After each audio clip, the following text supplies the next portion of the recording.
hear me? Mm-hmm. Ooh, fancy.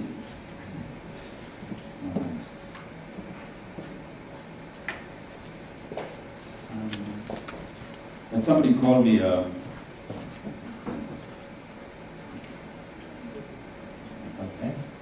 right, Escher and Beyond. Somebody called me a couple of days ago, asked me about the title Escher and Beyond. I said, I heard about this talk you're giving on Sunday, know everything about Escher, but who's beyond? So just in case many of you think beyond is a person and you expect to hear lots of things about beyond, you'll be a bit disappointed.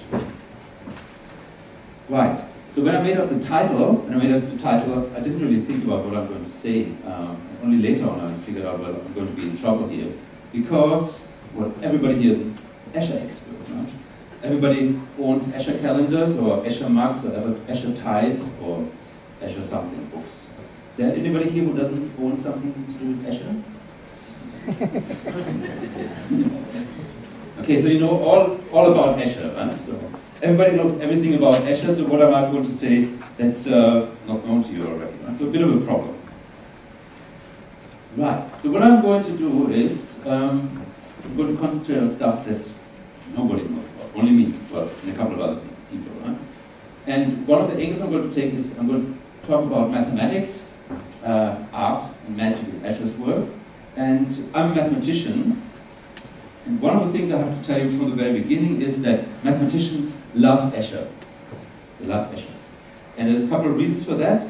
We always talk about beauty in mathematics, like Simon just mentioned, beauty in mathematics, and we see this beauty in abstract objects, but when it comes to actually conveying that beauty to non-mathematicians, then we are reduced to show you some stick figures, and that's just not very convincing. Right?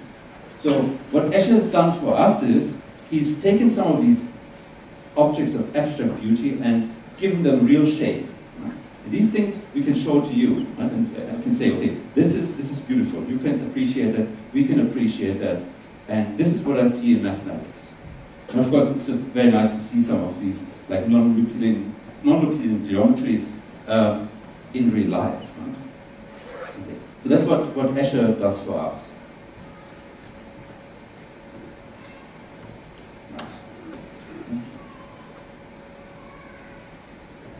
So since everybody knows everything about Escher, and you can look up all the facts, but just going over the quarters and look at one of the 5,000 books that are there, I'm going to skip, for example, I'm not going to tell you who Escher was, I'm not going to tell you anything about the history, I'm not going to tell you anything about the things that you read on page 1 of any of those books.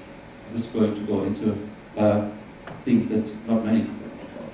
Now I've hesitated for a long time to give this talk, mainly because of copyright issues. You have to be very scared about copyright issues whenever you talk about Escher. Once published something with an Escher print in it, and the Escher people charged me an arm and leg for that. Right?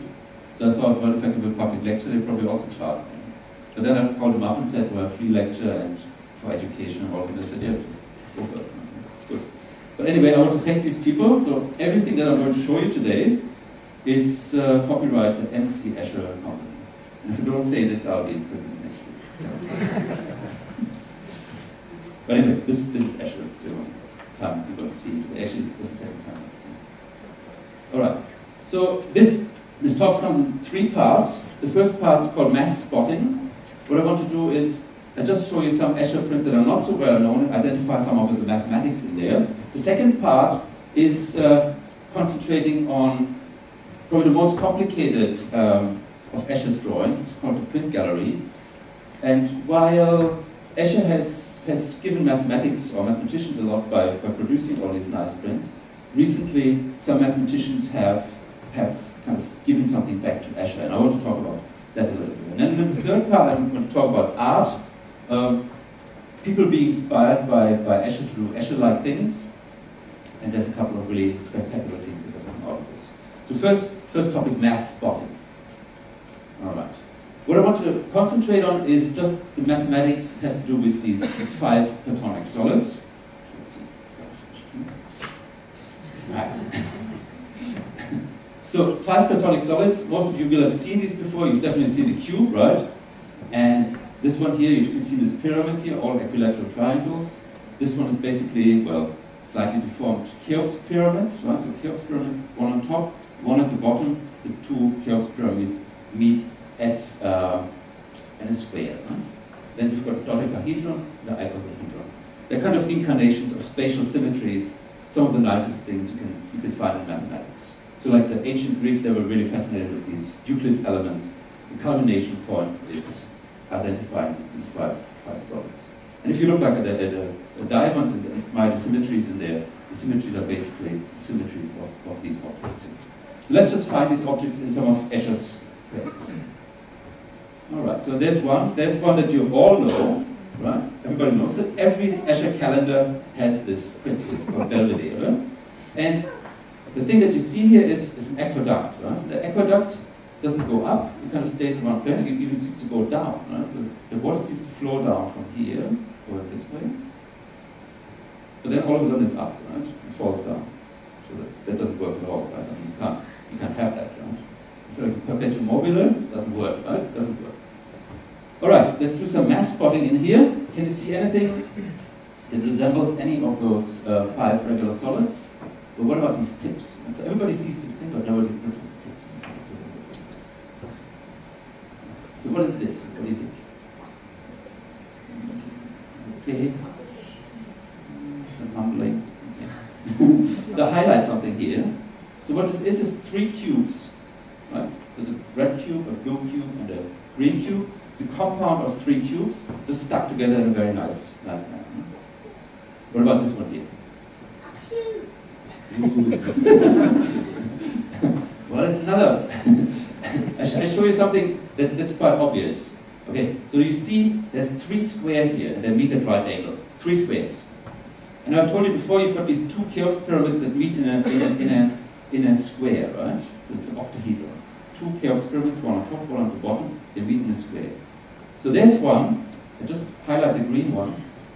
This octahedron is sitting in here, right on top of this green square. There's another one sitting on top of this red square, there's another one sitting on top of the blue square. And they form this tip here. Right? So 3 again, 3 of those form this tip, 3 of the cubes form that tip. Right, next one. What is this? Wow. Well. Okay. Well, the first thing you see is a square. Right? It's a square. So is this a square? Well, where does the square feature?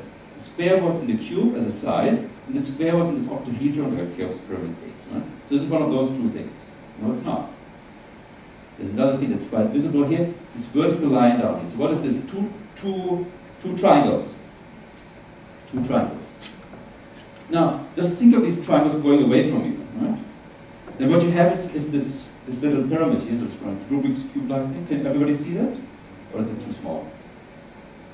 Maybe I'll just give it to somebody to pass around. Anyway, if you look at this little pyramid, face on, like edge on, like this, you only see 2 triangles, 2 triangular sides. And that's what this picture here shows you. There's 2 triangular sides of a pyramid, and there's 2 hidden behind. So this is kind of a very strange kind of planet, 4 sides, and that's what it is. So there's squares hiding in all these Platonic solids, and Escher tries to highlight this. So here's Jurassic Park meets future world. Jurassic Park meets future world, and again you see these pyramids happening. So there's a pyramid, one pyramid, it's Jurassic Park, and then future world, the other world. It's again compound, like in these tips, right? A compound of 2 of these things. But you can see something else. If you connect the tips like this, you actually see a cube, right? So if you take every second corner or vertex of a cube, then you get one of those pyramids. So all these objects are connected in all kinds of wonderful ways, and Escher just tries to highlight this in this drawing. Now what many people don't know is that Escher also carved many things. Here's one example. So the Platonic solid that sits in here is this octahedron, but there's more again. That's also a compound of these pyramids. So 6 compounds, six of these pyramids, and you just shape them into a flower. So the last topic here is this strange object. So what we want to concentrate on here is the walls. These are solid walls in the background, solid walls. They have something to do with these shapes. Right? So what do you see here? Well, this looks like a tetrahedron, right? One of those two square pyramid things. Is that all? Can you do that? Solid walls from these. I mean, you can take a cube, many cubes, can put them together and just fill up this whole room. Right? You can do that. But in fact, with any of the others, you can't do that. Right? So you can take the pyramid, can make multiple copies of this, try to fill the whole room, can't. There will always be lots of gaps. The same with any of the other ones. But what you can do is you can take one of the pyramids and one of the octahedras, so you have got two, and you can put them face to face. That's right. So put them face to face. When you put them face to face, something miraculous happens. This face here is going to be completely flat. What I'll now do is put a second of the pyramids here, and what you then see is basically a deformed cube. Right? So you take one octahedra and two tetrahedra, put them together, and you see a skew cube. Right? You see like this is like a deformed square, one here, one there, one there. And you can now take this deformed cube and put lots of copies of this together to fill this whole space. And that's what the wall in the background of this one Escher print is. You can also see this a lot in, for example, in Melbourne. If you go to Melbourne Central on the Elizabeth Street side, there is a structure on top, a structure that looks like this. And it's just these octahedra and tetrahedra put together. This is just kind of the edges highlighted. Okay? Next time you go up Elizabeth Street, have a look at the structure. Very popular for holding up roofs and things. Okay, so this was the warm-up exercise. Warm-up exercise. There's a lot more mathematics in Escher's pictures. We've just seen regular solids, right? Regular solids, but there's a lot more. For example, spirals, right? Spirals is mathematical. This is non-Euclidean geometry. Fishes, non-Euclidean geometry. This is nice spatial symmetries, right? And you always kind of combines or fuses this abstract beauty with mathematical beauty. Then we've got impossible worlds down here. That's a very nice print. So basically, it's the same seen from three different sides in one picture. So there's the bird and the horn, and the up is really up. Here's the bird and the horn, and the up is going towards you. And here's the bird and the horn, and the up is going away from you. Come down a little bit. So this one is the one that kind of leads into the second part of the talk. What is this? Who knows what that is? It's a pointer that turns into a microphone. What is that? A Möbius strip, right? So a Möbius strip, can do this yourself at home, right? Just take a piece of paper, strip of paper, give it a 180-degree twist, and glue it together. That's what you get, right? A Möbius strip. Now what is Escher trying to show us here in this print? Let's have a closer look. All right. So let's follow this end around here, right? So the end starts at the top and crawls down here. Okay, crawls. Slow, speed this up. And now all of a sudden it's underneath, right? So it starts on top and now it's underneath, right? So what that means is that unlike this plain sheet of paper where you have an up and a bottom, so two sides, the sheet of paper has two sides, this Möbius strip doesn't have two sides, right? You seem to think, well, there's one side, there's the other side, but no, they're connected, right? You can go from top to bottom, just following around, right? So this is a one-sided surface, very important in mathematics. There's a couple of other really nice properties. So for example, if you cut right through the middle, along this middle line here, what you get is not two parts, you just get one continuous strip. You can try this at home, right? One piece of paper, 120 degrees, cut through the middle. Now there's another aspect in this particular way of looking at the Möbius strip, and it comes about, well, it saw recently in a movie called Möbius. It's not a very famous movie. It's an Argentinian movie. It's about a subway train that goes missing in the subway net of Buenos Aires. It's very mysterious, and they send a mathematician in to investigate. So that's the mathematician in the background. It has all to do with Möbius strips and all kinds of things. It doesn't make any sense, but it sounds good. And in one scene, you see this movie strip suspended from the ceiling, right? And it's spinning.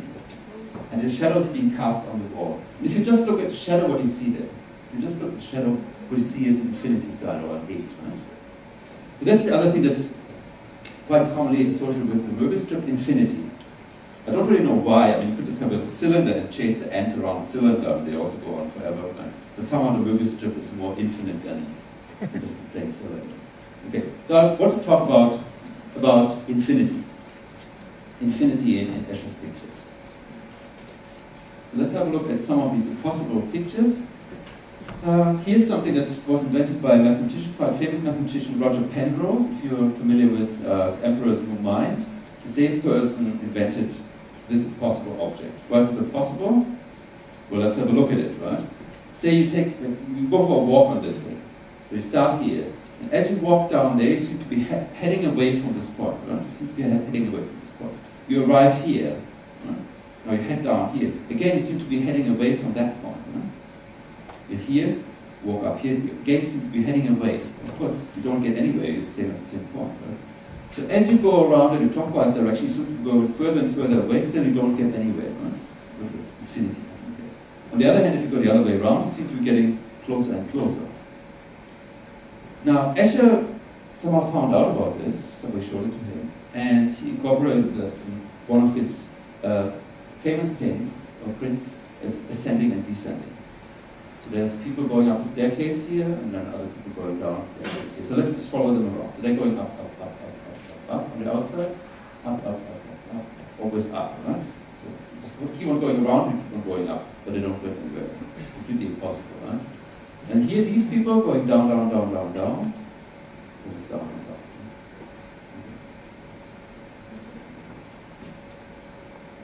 Right. Now, this is my favorite Escher print.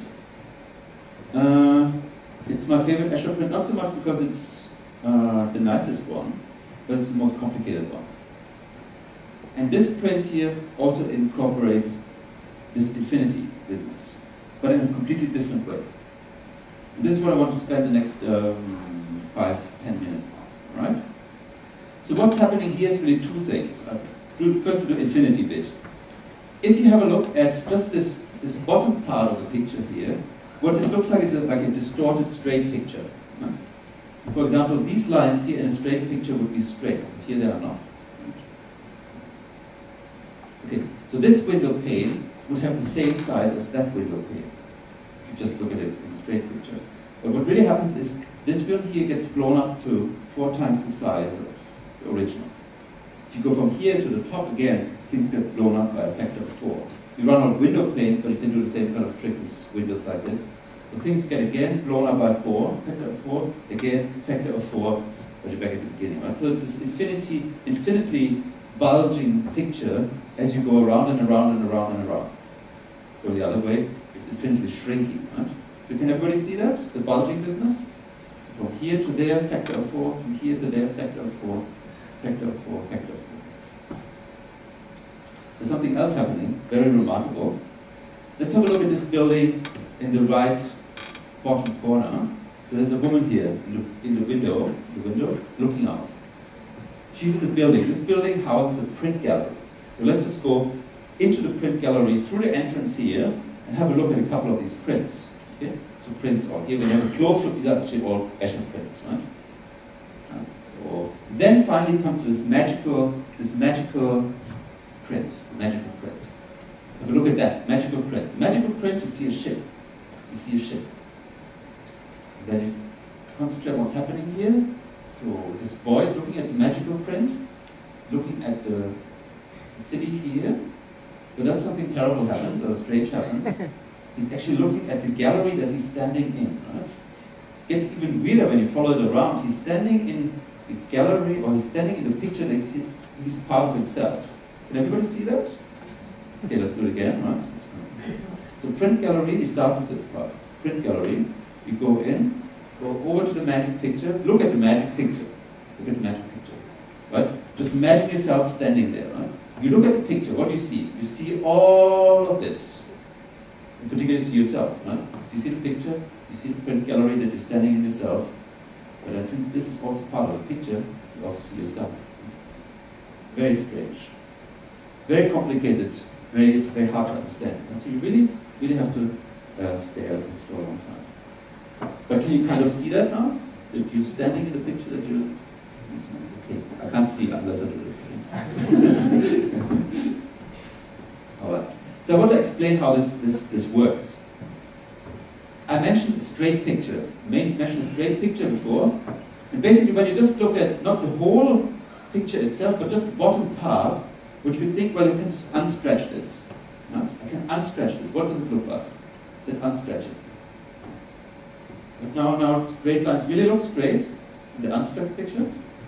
And here we've got this boy standing and looking at the picture.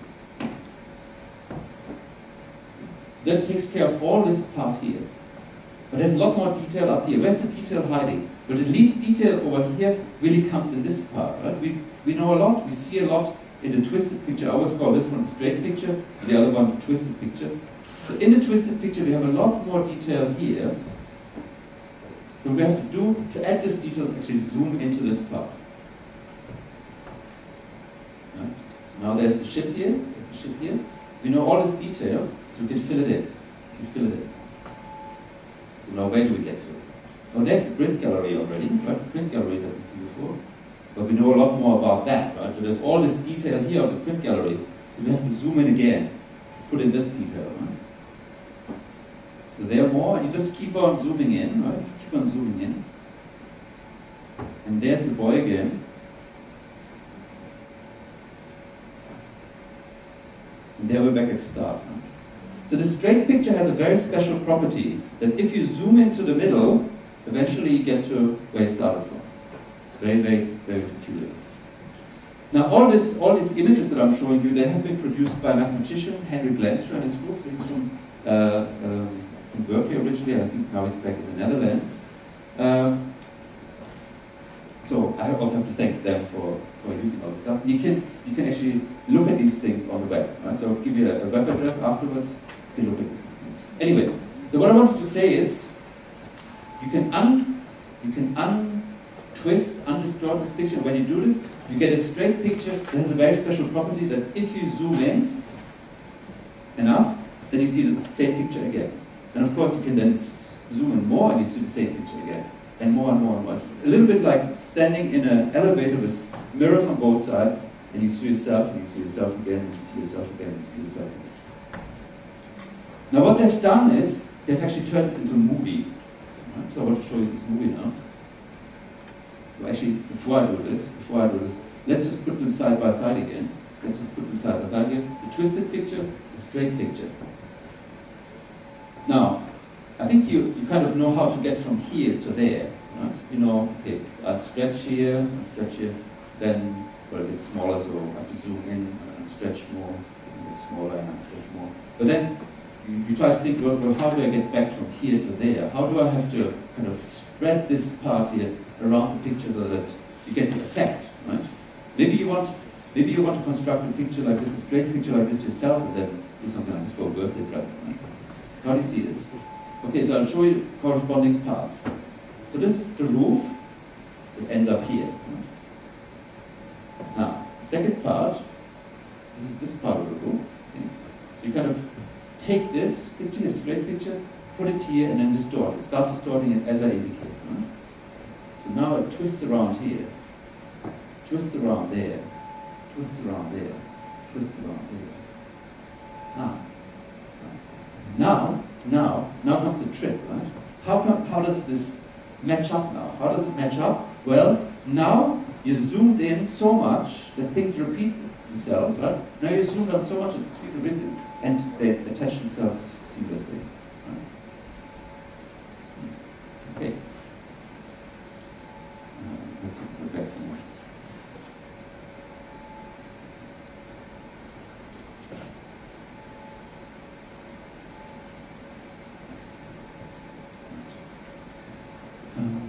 Right. So this is how you twist it. Okay? This is how you twist.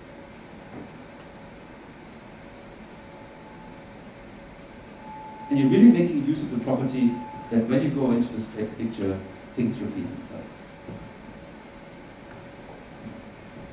Now, this is just a partial picture, right? So there's empty space here, empty space here, empty space. We're going to fill in that empty space. And how can we do that? The mathematicians have actually done it. They hired artists to fill in this empty space, and they just didn't do it any way they thought would be good. They actually had Escher's original drawings to go. Right? So here you can put in that reconstructed straight picture. Now you just use Escher's drawing to reconstruct the missing parts. So they've done that, and this is what it looks like, right? This is what it looks like. But of course you also have to fill in more details here when you zoom in, right? And he also had drawings for that. So you have more and more drawings here in the straight picture. What we've now done is color all this in, and this is the complete picture as Escher imagined it when he devised all this. But the complete picture, when I say this, there's a lot more detail here in the middle, right? So all this zooming in business you don't see at the moment. So what they've done is actually produced a movie that shows you how things zoom in. Okay, let's do this. Okay. So this is the straight picture, right? This is the straight picture. As you zoom in, you come across the same scene, and you've blown up the whole thing by a factor of 256. But then, as in the elevator, when you look at yourself, it goes on, right? This boy is again looking at himself, and you blow it up, and eventually you come across yourself again. And this goes on to infinity, right? You can just keep on going, and so that's what Escher had in mind, right? So it's a very innocent-looking picture, kind of looks even unattractive, right? It's this twisted thing. When you see it in the collection, though, this is a bit boring, right? But when you actually have a very close look, it gets very, very interesting.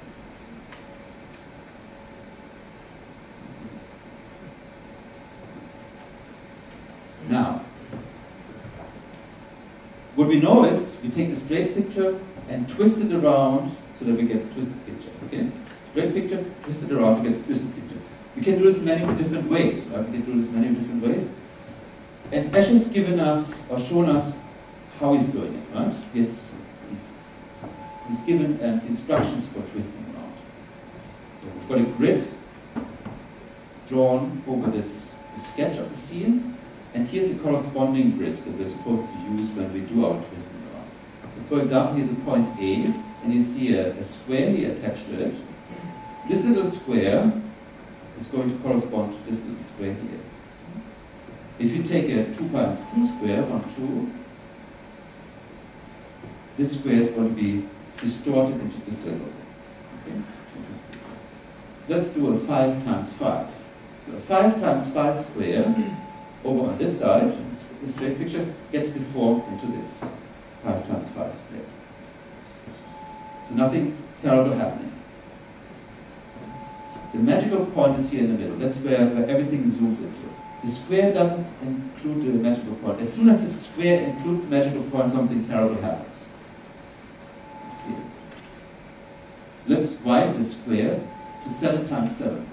7 times 7. And now go around with the magical point. What happens now is you don't get a closed figure anymore. You go like this. So you go 7 up, 1, 2, 3, 7. 7 over, 7 down, 7 this way. But just from this picture, it's clear that what happens around this point also has to happen around this point. Maybe distorted, but still happen around this point. And you can also do walks like this from here, 7, 7, 7, 7, completely symmetrical, and you end up there, you end up there, you end up there. And that tells us something about the empty space here in the middle of the Escher's picture. It tells us that when you take the square, shrink it so that it's just this small, turn it around by 180 degrees, it seamlessly attaches itself like so. So in the straight picture, you have this scaling property. Right? You scale and you see the same thing. The same thing happens in this picture when you have a close look. Right? Now what the mathematicians have done is they've also created a movie for this. They filled in the middle part that you never see when you buy the books, right? When you buy the books, there's an empty space here, and Escher signs his name there. So he doesn't show you what's happening there. So the mathematicians have now taken the theory one step further and just show you what happens here. Now you can also zoom in, right? So what you expect is you zoom in, as you zoom in, you twist, you turn the whole thing. When you've turned it 160 degrees, you'll see the same thing. So let's just do this. See, we start turning, and at the same time we zoom in.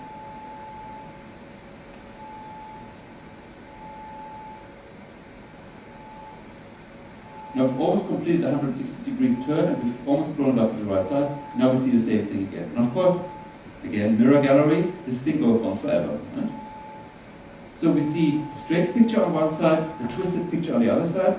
The construction of both of them is somehow very similar. You have the scaling property that's going to infinitely often happening both times.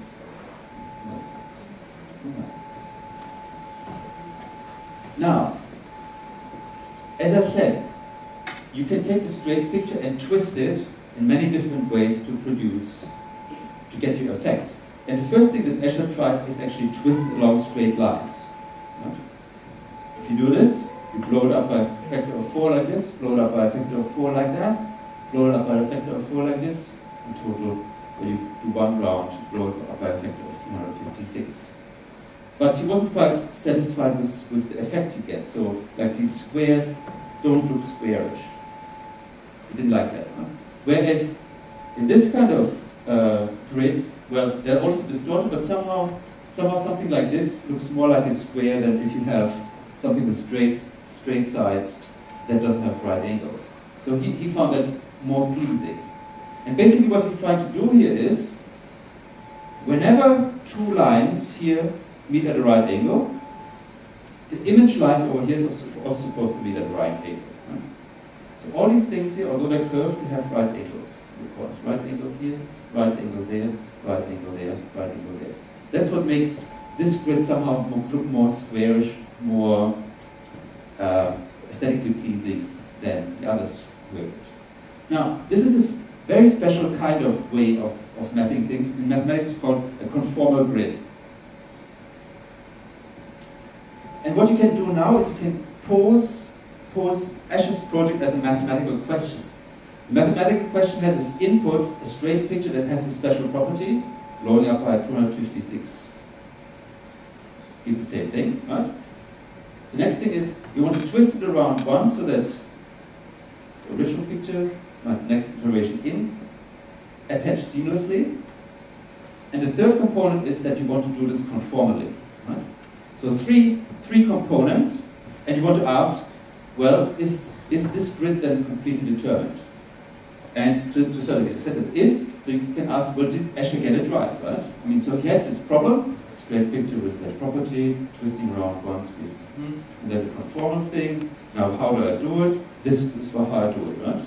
But then mathematicians can actually calculate this, right? Can calculate what this should really look like, and they've actually done this now, right? So I'll just show you what the mathematics looks like. Won't be for all of you, so I'll go really fast, right? So I'll go really fast now, okay? Really fast, really fast. Ready?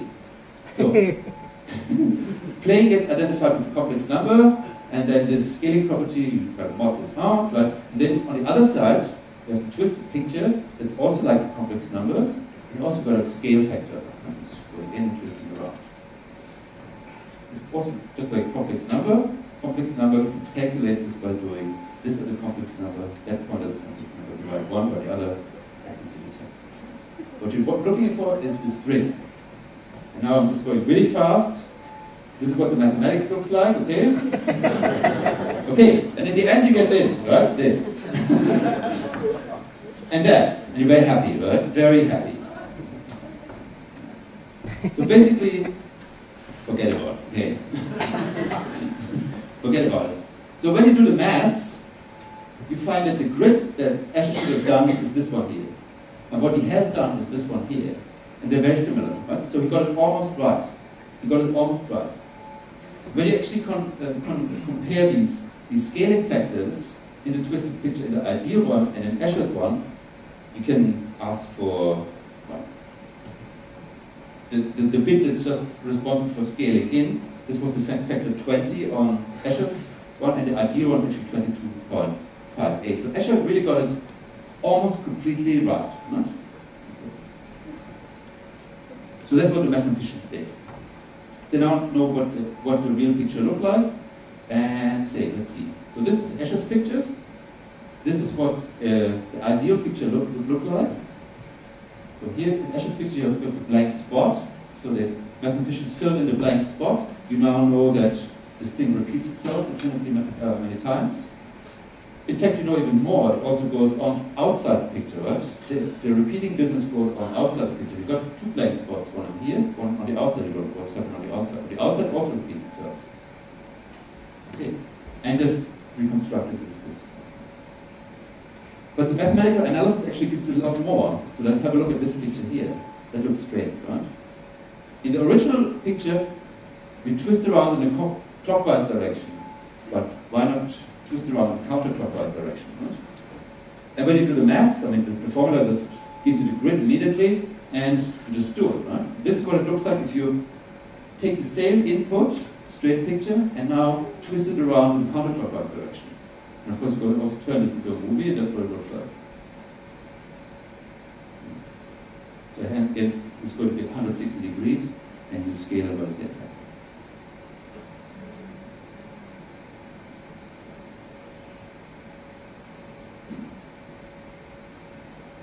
But it gets a bit weirder, right?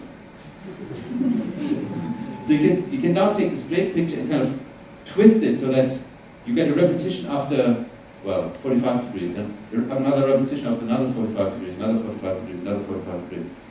There's no end, right? So this is just something that you should think about next time you see this rather unattractive Escher print, the print gallery in one of those collections. It's probably the most complicated print of them all. Just to have the idea and get it going, it's just amazing. Especially for somebody like Escher, who didn't know anything about mathematics. Right? I mean, he basically hated mathematics. Well, he didn't, I mean, he really liked the object, but I mean, the formal mathematics he didn't like too much. Alright, so this was the hard part. Now comes the more enjoyable part. You can all, take a deep breath. Take a deep breath. There won't be any more mathematics from now on. Okay? No more mathematics. So this part is about well, people being inspired by Escher and trying to do Escher-like things themselves. When you usually see Escher-like things, you also see, well, it's by Escher himself. But that's not necessarily the case. Alright. So maybe you start passing out those 3D goggles? 3D goggles, something like that.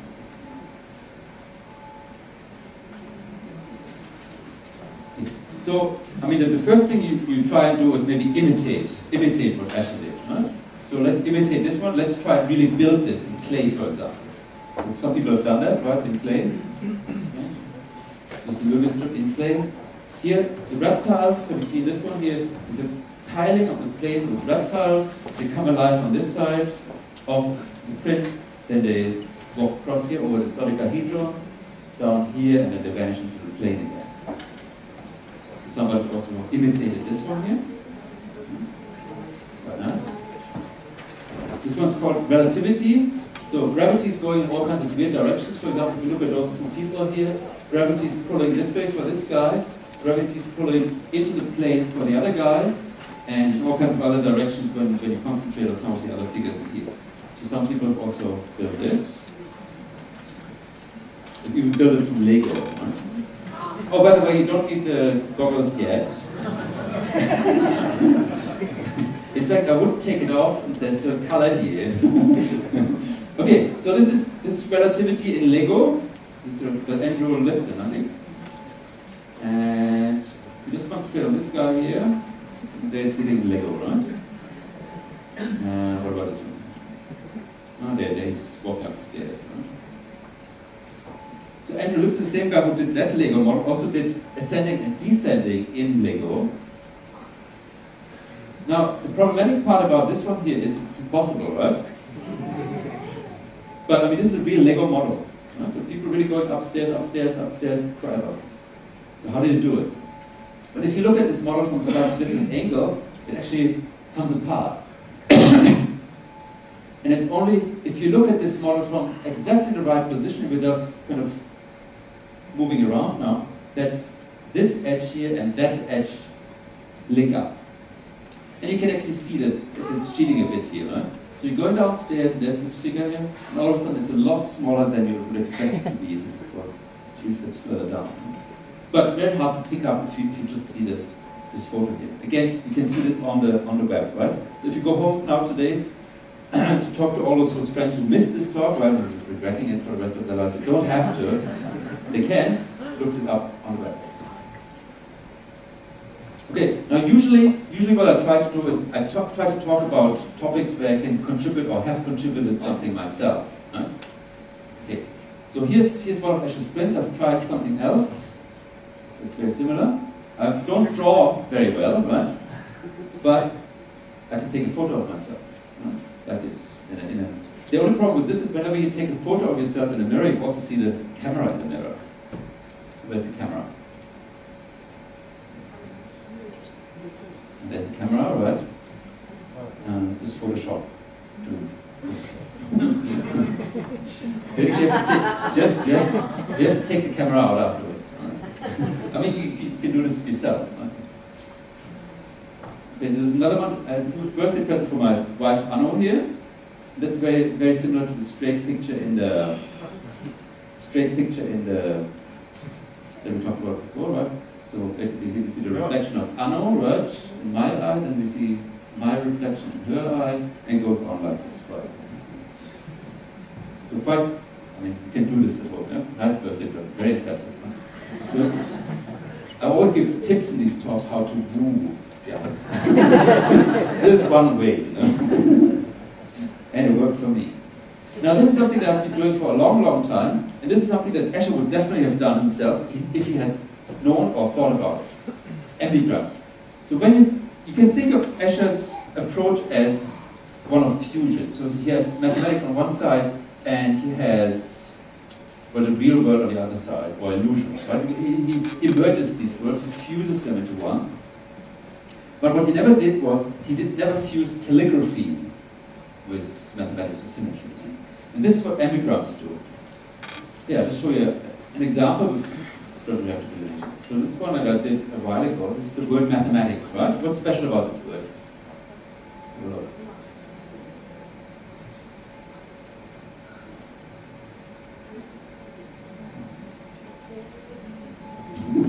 Okay, so this is a special calligraphic rendering of the word mathematics. It stays unchanged when you turn it around. Right? Not bad. So you can try this at home, right? At home, you take your name, right? You take your name, or that of your beloved, right? And you write it so that when you turn this around, it stays the same. Right? And you look impress the other person, I guarantee. Okay. Now, why not take this whole fusion business one step further, right? So there's Escher doing his fusion thing, I'm doing my fusion thing, so why not combine the two, right? So here we've got an Escher print that somehow incorporates a 180-degree twist, right? You turn this around 180 degrees, and kind of the same thing happens. It's kind of two different hands, but they're still doing the same thing, draw each other, right? Draw each other. So this hand is drawing that hand, and this hand is drawing that hand. So we've had this twist symmetry at the ambigram, so why don't I just put something twisty in here to turn it into something completely different? So this is the name Escher now. So now the two hands write the name Escher at the same time simultaneously, right? And when you turn it around, it kind of stays the same.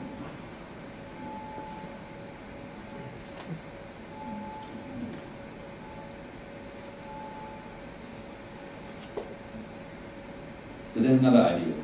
That's a very famous print day and night. Very famous print day and night.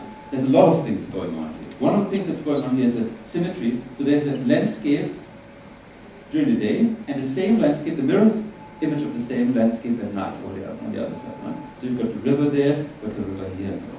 There's also birds flying from left to right, and birds flying from right to left. Right? And they tile the plane, right?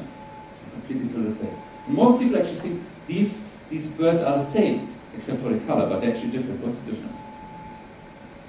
Can you see the difference between the white birds and the black birds? Next time you see this print. Okay.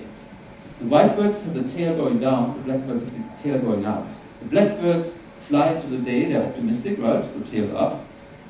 The white birds fly into the night, they're pessimistic, so the tails are down. Yeah. But what I want to do is, I want to write the title Day and Night so that it has this 180-degree symmetry. So let's just do it. So there's day, D-A-Y, and then you take the mirror image of that, is the N-I-T-E, not night. Okay, interesting about that? Day and night. There's another one. It's a magic mirror that kind of generates these lions, and the lions also tie the place. You have this lion figure, kind of with wings, a bit strange, right? There's other lions also with wings, negative space. They come alive here in the mirror. So what I did for this one here, put a magic mirror in here. So basically, you only put half of the word, you write it on the floor, and you see the other half reflected in the mirror. Right? This one is actually by Scott Kim. This is the most famous epigrammist alive, and I just added magic to this. Right? I've done something similar for geometry here. Geometry, put it on desk, put the mirror on top.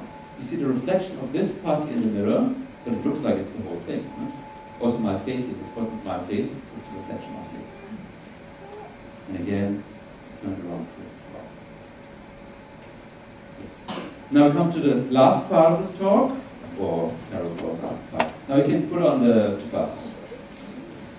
So what people have tried now, and this was actually also commissioned by the Escher company, the people who own copyright, is they want to, I mean, most of these Escher prints suggest they're actually images of three-dimensional objects, right?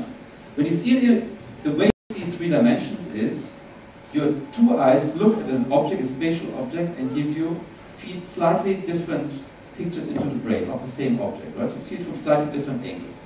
So two images.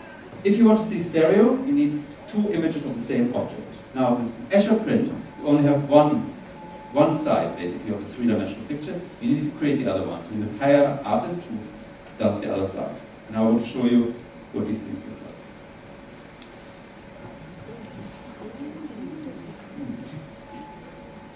So this print here is kind of very similar. It's kind of maybe a study for the print gallery. There's something bulging out in the middle, and at the moment you can really see it bulging out, right? See it bulging out? If you move your head left and right, things actually move a bit. Right? So it's even more three-dimensional. I mean, there will be some among you who may not be able to see this, right? So if you have like stigmatism or anything like this, just forget about going to the IMAX or trying to see this. Sorry, out of luck, right? Can't do anything about it. Alright. Now you can also do another experiment. You can take off your glasses. See. You can take off your glasses, turn them around, put them the other way up. And now this bulb should be going into the picture. Is that going into the picture? Yeah. So turn it around again, put it the right way. Put it on the right way. The right way is, I think, the red thing in front of your left eye. Okay, so here we go. Next one. So there's this one that I pointed out before. You have the bird and the horn, seen from three different angles. Up, just up this way. Also very nice in 3D. Right? Basically three aspects, three-dimensional, right? And you really have it three-dimensional here. So a reflection of, it's also kind of three worlds, right? Three worlds.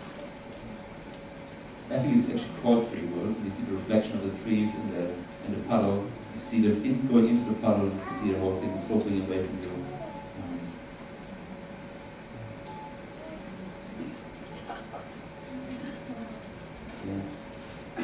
These strange figures, these strange demons.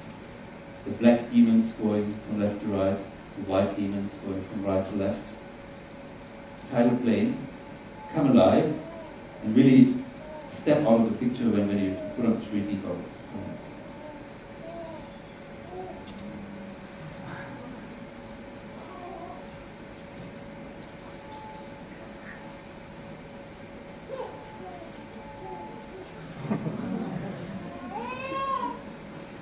Again, go from left to right. Like, ooh.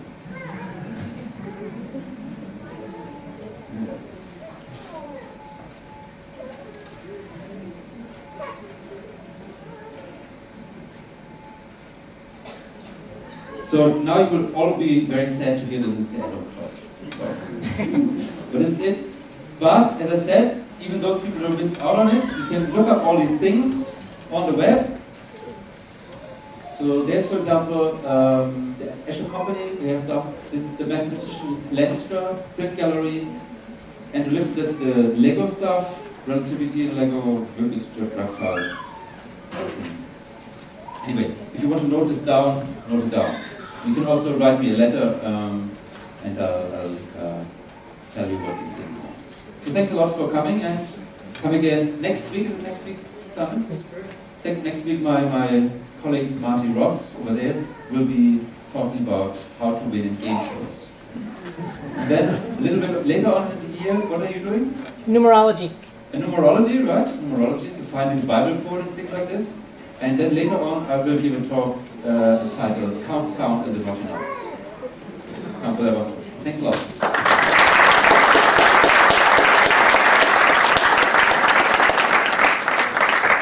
Thanks very much, Burkhard. It's an extraordinary thing. I guess you get some idea of the beauty and the power of something that even Escher didn't perhaps quite understand in his grappling, certainly not in the way Burkhard has described it to us today. So thank you very much for that. Christmas time, there's going to be a book by Burkhard out, QED, Beauty and Mathematical Proofs. So if you want to buy a present for a stocking stuffer or for a dear friend or whatever, then keep your eye out for that. That'll be out in bookshops later this year. But thank you very much, Burkhard. Thanks for the power and beauty of mathematics. Thanks. If there's any questions, maybe ask now or just come up to me later on, and then we'll still be around for a little while. Yeah, thanks a lot. Thank you. If we could take your glasses, we appreciate that, please.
Thank you. The corresponding points are different distances apart. So if you just put them right next to each other, you look at a point that's far away. Here, that's right. Another point that's close about the distance. They will be that's how depth is applied. If you actually want to take an ordinary picture, this is actually kind of like this. You have to try. It's a lot of things.